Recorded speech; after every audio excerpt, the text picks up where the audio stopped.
What if I told you that a humble root vegetable helped sustain entire populations through the darkest days of World War II and is now the secret weapon of modern homesteaders seeking food independence? Look at this knobby, unassuming tuber in my hand. Most people walk past it in markets without a second glance, dismissing it as just another odd-looking vegetable. But this is the sunchoke, also known as Jerusalem artichoke, and its story is one of resilience, survival, and quiet triumph that spans centuries and connects wartime desperation to contemporary self-sufficiency. The sunchoke carries a dual identity that makes it unlike any other crop in your garden. During humanity's most devastating conflict, when factory farms were bombed into rubble and supply chains collapsed under the weight of total war, this plant fed millions who would have otherwise starved. Today, as modern families rediscover the value of growing their own food and building resilient home systems, the sunchoke has emerged once again, not out of desperation this time, but out of wisdom. Its journey from survival crop to homesteading staple reveals profound truths about food security, human ingenuity, and our relationship with plants that refuse to be defeated. WWII's secret weapon. By 1943, Europe was starving. The mechanized warfare that consumed the continent had disrupted every aspect of civilian life, but perhaps none more catastrophically than food production. Fields that once grew wheat and potatoes had become battlegrounds. Farmers were conscripted into armies. Fertilizer factories produced explosives instead. Supply routes that normally moved grain from countryside to city were severed by advancing armies, strategic bombing, and desperate military priorities that always placed feeding soldiers above feeding civilians. In occupied territories across France, Belgium, the Netherlands, and beyond, people faced a terrifying reality: there simply wasn't enough food. Into this crisis stepped the sunchoke, a plant that seemed almost designed for catastrophe. While traditional crops failed when farmers couldn't tend them, when fertilizers became unavailable, when irrigation systems broke down, sunchokes thrived. They required no special care, no purchased inputs, no elaborate agricultural knowledge. Plant them once and they returned year after year, multiplying underground even when bombs fell overhead and armies marched through fields. Their ability to grow in poor soil, to resist pests naturally, to produce abundant harvests without human intervention, made them invaluable when all other agricultural systems collapsed. Across occupied Europe, desperate families planted sunchokes in every available space. They grew in bombed-out lots in cities, in tiny garden patches behind apartment buildings, along roadsides and in abandoned fields. Resistance networks distributed tubers along with whispered growing instructions. In the Netherlands during the Hongerwinter of 1944, when over 20,000 people died of starvation, those who had access to sunchokes survived. The tubers could be harvested throughout winter, pulled from frozen ground where no other fresh food existed. They could be eaten raw when fuel for cooking disappeared, roasted over makeshift fires, boiled into thin soups that stretched to feed entire families, even dried and ground into a flour substitute when wheat vanished completely. The stories that survive from this era speak to the sunchoke's humble heroism. A French grandmother digging tubers by moonlight to avoid detection by occupying soldiers. A Belgian family teaching their children which plants could be eaten, passing down survival knowledge that meant the difference between life and death. Dutch families carefully saving a portion of each harvest to replant, ensuring next year's food supply even as present hunger gnawed at them. These weren't romantic tales of pastoral farming. These were acts of desperate ingenuity by people who discovered that this unassuming plant could sustain them when modern agriculture utterly failed. When the war ended and industrial agriculture roared back to life, sunchokes largely disappeared from European tables. People associated them with hardship and deprivation, with dark times they desperately wanted to forget.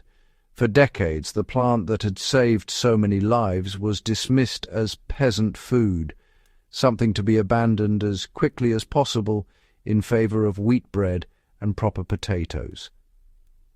But something remarkable happened in recent years as modern families began questioning the fragility of industrial food systems, as homesteaders sought crops that embodied genuine resilience and self-sufficiency. The sunchoke experienced a renaissance. Today's homesteaders love sunchokes for precisely the qualities that made them wartime survivors. In an era of climate uncertainty, water scarcity and soil degradation, here's a crop that simply doesn't care. It grows in poor soil and actually improves it through the season. It needs no irrigation in most climates, thriving on rainfall alone. Pests and diseases that devastate other vegetables largely ignore sunchokes. Deer, rabbits, and groundhogs that destroy garden crops walk past sunchoke patches without interest. This is a plant that produces abundant food while asking for essentially nothing in return, the holy grail of sustainable agriculture. The yields are staggering when you understand the math. Plant 5 pounds of sunchoke tubers in spring, and by autumn you'll harvest 50 to 100 pounds from the same space. Each original tuber produces 10 to 20 offspring, creating an exponential multiplication that feels almost magical. Unlike annual vegetables that require replanting each year with purchased seeds, sunchokes are perennial. The tubers you inevitably miss during harvest become next year's crop, creating a self-perpetuating food source that continues producing for decades. For families building food security, this represents genuine abundance, a crop that feeds you reliably year after year with minimal ongoing effort. Permaculture designers have recognized sunchokes as cornerstone species in sustainable food forests. Their tall stalks create windbreaks and shade for understory crops. Their extensive root systems break up compacted soil and create channels for water infiltration. Their flowers provide late-season nectar when most other plants have finished blooming. When integrated thoughtfully into diverse planting schemes, sunchokes contribute to ecosystem health while producing substantial yields. This is food production that works with natural systems rather than against them, that builds soil rather than depleting it, that creates habitat rather than destroying it. Growing sunchokes is almost absurdly simple, which is precisely what makes them perfect for both beginners and experienced gardeners seeking reliable abundance. In early spring, as soon as soil can be worked, bury tubers about 4 inches deep in any sunny spot. Space them, around 18 inches to 2 feet apart. Though honestly, they'll adapt to whatever spacing you provide. That's essentially it. You've just planted a crop that will feed you for years with no further required intervention. Water them during establishment if your spring is particularly dry, but once they're growing, they'll handle drought, heat, and neglect with equal indifference. The stalks shoot up rapidly, reaching 6 to 10 feet tall by midsummer. These towering plants create living screens and privacy barriers topped with cheerful yellow flowers that brighten autumn gardens. Underground, the tubers are quietly multiplying, storing solar energy as inulin-rich carbohydrates that will sustain you through winter. After the first hard frost blackens the foliage, it's harvest time. Cut the dead stalks and use a garden fork to gently lift tubers. You'll find them clustered around where you planted knobbly treasures that represent one of nature's most generous food gifts. Here's the part that makes experienced growers smile. You'll never get them all. Those tubers you miss become next season's crop, sprouting reliably each spring. Some gardeners worry about sunchokes becoming invasive, and it's true they're vigorous, but this is easily managed. Designate a specific bed. Harvest thoroughly each year, and they'll stay where you want them. For urban gardeners with limited space, growing sunchokes in large containers works beautifully, giving you complete control while still producing impressive harvests.